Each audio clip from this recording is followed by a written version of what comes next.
Court is now in session. What? Why am I here? James, how did we get here? I don't know, but I'm not going to question it. Calgar? We need you for a great service. We need you to defend someone. Who? Leandros. Say that again? I didn't hear that. Leandros. Say that again? We need you to defend Leandros to a jury, and everyone hates him. Why me? I hate him too. Look, we need a chaplain. I don't need your acknowledgement. We have to at least try and give him a fair trial, and play the devil's advocate, and we know that you avoid giving reductionist arguments and that you at least would defend him honestly. You know, you should have giant knee pads instead of giant hands. Fine, we'll get you to 3,000 subs. Proceed, Princess Blueberry. Thank you for defending me, and Don't speak to me. We will first hear from the prosecution. Here, rat bitch. Order! We shall have order! Aren't you going to object? I said don't speak to me. Your Honor, the defense will concede and ask to move on. Some lawyer you are. I never said I was. As we all know, he went beyond and outside the Codex Astartes and called the Inquisition against his own captain. He did not share his concerns with him or object to his actions. The problem with Leandros' actions are self-explanatory, and whilst there are points of his arguments that we can sympathise with, he should have gone to the chaplain of his company, or at the very least, his chapter master, before even considering going to the Inquisition, as per the Codex Astartes. And his rigid and dogmatic approach to the Codex Astartes deprived our chapter of a good captain and main character. What? He is not also hypocritical, but potentially a heretic. Hey, we don't claim him either. Shut up, James. And anybody who has played Space Marine 1 knows this for a fact. He betrayed his own captain, he betrayed his brother, and he should have been reprimanded for what he did, not promoted. And that is why he should be in the top 10 of greatest video game betrayals. We rest our case. Defense, your turn. Good luck. Titus took too many risks, and disregarded Leandros' concerns, whether they were founded or not.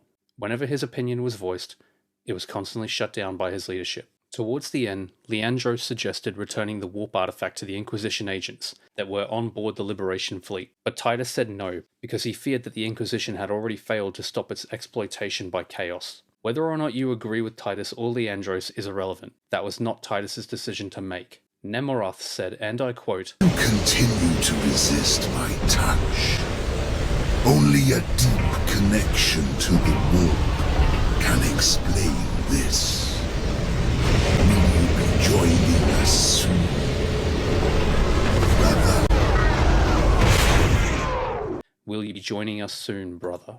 It is also suspicious that Titus himself would go take on the Demon Prince by himself. Why go take on a Demon Prince by yourself when you are surrounded by the Second Company reinforcements and Blood Ravens willing to help? And with the problem of the warp resistance entwined, repeatedly mentioned even by the enemy, why go alone? And with the problem of the warp resistance that had been repeatedly mentioned even by the enemy, why go alone? There was reasonable suspicion all around. At the very least, it was warp taint. At the very most, it was heresy. Also, while we're at it, since when do the Black Templars listen to anything the Inquisition tell them to do? Shut it, you clown! Oh please, even if we did believe that, the chapter doesn't believe that. We all know that he was only elevated to be a chaplain by yourself, Lord Calgar, because as we all know, chaplains, whilst a promotion, are also a dead end career-wise. Say that again, punk, if you want to bolt a shell through your head. Because nothing could be further from the truth. Chaplains not only hold an honourable place in the eyes of every Marine, but also have second in command of the battlefield behind the actual captain. They are also charged with teaching and mentoring the next generation of aspirants and acolytes, directly influencing the future of the chapter. And if the chaplain maintains their life and service, they can be elevated to the reclusiarch of the entire chapter, or even the Master of Sanctity, which only answer to the chapter master and no one else. Yeah, that sounds like a punishment dead-end career. And that brings me to Space Marine 2. People claim that he was always on Titus's case during the game, concerned over any more potential heretical weakness. All that does is further cement the fact that his promotion to that position was appropriate, as that is the purpose of the chaplain. A redundant point. He even went against the codex that he so vehemently venerated and dogmatically followed by going outside the chapter. He was not following the codex. Who said he wasn't? What? Who said he wasn't? I don't understand what you mean. Am I f***ing speaking Chinese or something? No, you're fine. Clarify your position, Chaplain. I have heard this argument repeated over the years that Leandros in turn breached the codex, but no one actually knows what the codex says on this matter. So which tenet? Which law from the codex? I don't understand. What part of the Codex Astartes dictates that a Marine must not speak out against treachery and potential heresy in their own ranks to outside organizations or outside authority? Where in the precious book does it say heresy issues can only be contained and dealt with the respective chapter? It doesn't say that? Because the Codex is blank.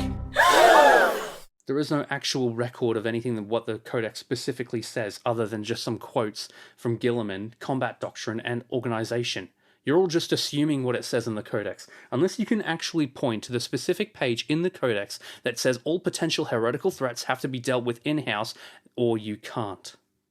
How can you assume, honestly, and sit there, not being intellectually disingenuous, and say that he didn't follow the Codex? A character that was unquestionably following the Codex to the letter throughout the entire game would just uncharacteristically abandon that at the end? No. It stands to reason that he adhered to the Codex entirely.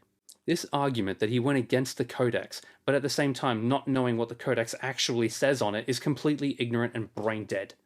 It's the equivalent of needing a quote for your essay and then going on Google Scholar, choosing the one that has the best title without actually reading it, quoting it, and then getting an F until you realize the fucking article is blank and you realize why you got the F. It's lazy. That sounded very specific, Chaplain Blake. Shut up, James. If people spent 5 minutes going beyond their surface-level arguments or trying to advocate for the other position, they would actually realize how hollow that position is to take. In video games, it's called first-person perspective bias. The bias stems from the feeling of immersion and identification with the player character, potentially leading to a skewed or limited understanding of the game's mechanics, narrative, and other players' and characters' experiences. You are only ever seeing things from Titus's point of view because that's how you're playing, but you never stop to think about what happens from Leandros' point of view. What's he talking about?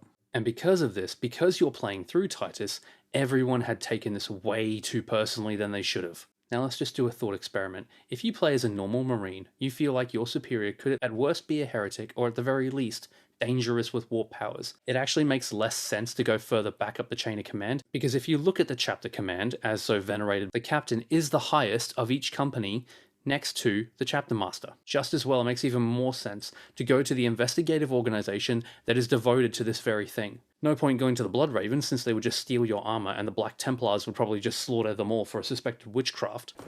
I'm gonna roast that damn nerd today!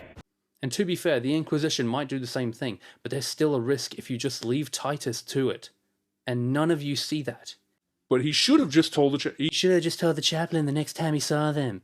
Listen, I love chaplains. They are my favorite unit.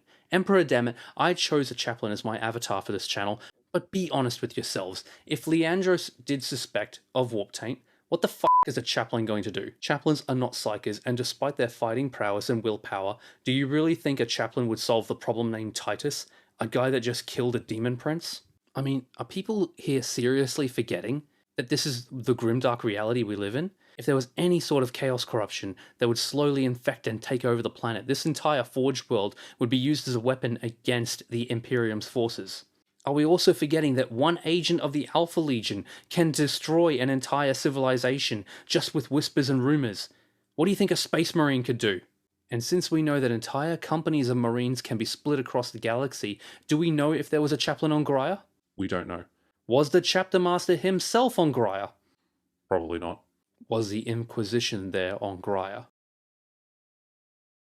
And now, knowing all of this, we now understand at least a little bit better Leandros' point of view and the options that he may have been forced to take. He went outside the chapter and dishonored a brother, his captain that had shown him nothing but respect, and in turn Leandros showed him no respect as a fellow brother. To answer this, instead of further lecturing, let's have a little story. Oh, here he goes again. Shut up, James. Let me regale you with a story of a simple Marine. He saw his brothers and superiors behaving in a manner that was uncharacteristic and potentially dangerous. It then became too dangerous, and there were obvious red flags from the get-go, left, right, and center, all over. But because of the love he had for his brothers, and because of his inaction and his refusal to act on these suspicions any quicker, it doomed trillions to endless suffering and war. I am of course talking about Garviel Loken.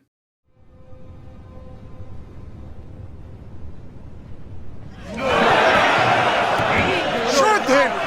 Cut out his tongue! Shoot him and cut out his tongue, then shoot his tongue. Answer me this. Would the Horus Heresy had been as damaging, or even happen at all, if there was an Inquisition for Space Marines to go to? Would the other legions have gone as quick as traitor as possible if there wasn't somebody that they could speak to? If the Primarchs did not have a complete overt control over their entire legions, would this have happened?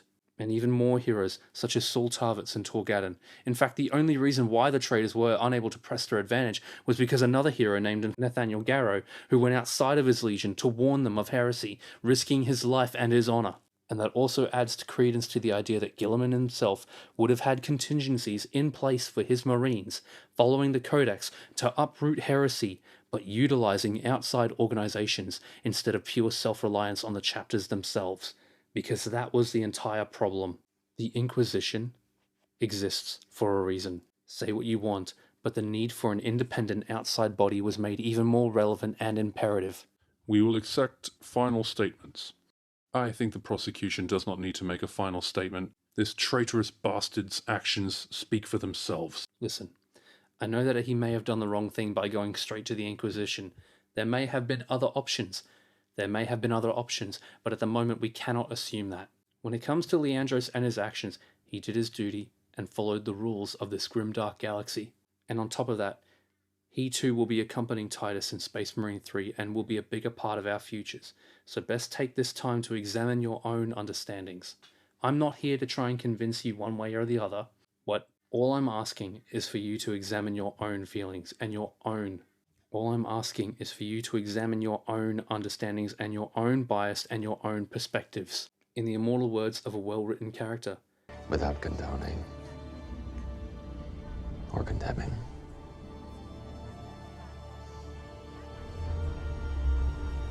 I understand. You have pled a good argument. Jury, have you reached a verdict? We find the defendant guilty. Called it. Wait, what?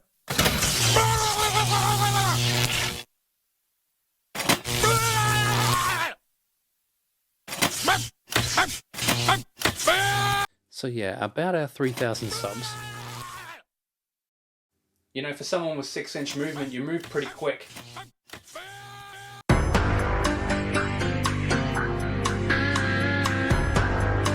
G'day everyone, hopefully you liked that animation. That was my first attempt. Please be nice to me in the comments, but if you have a differing opinion, or if I've missed anything, or if you disagree with anything, please let us know in the comments. And then you can also jump over to the Discord where you can attack me personally. Don't worry, I'll be there waiting. For this video, I had to play devil's advocate and try and defend him as best I could, but please, just know that that's all it was, me trying to be his lawyer. But yes, please like and subscribe. Or not, I'm not your Primarch. The sponsor of this video is Gamers Village. Please go check them out, details in the description below. They've been a long time friend of the channel and they've helped us out since the beginning. Now I'm not sure about you, but I'm gonna go get a drink. You coming with, James? Hopefully the next trial isn't ours. And always remember, keep dodging that Inquisition. Bye. For the glory of chaos!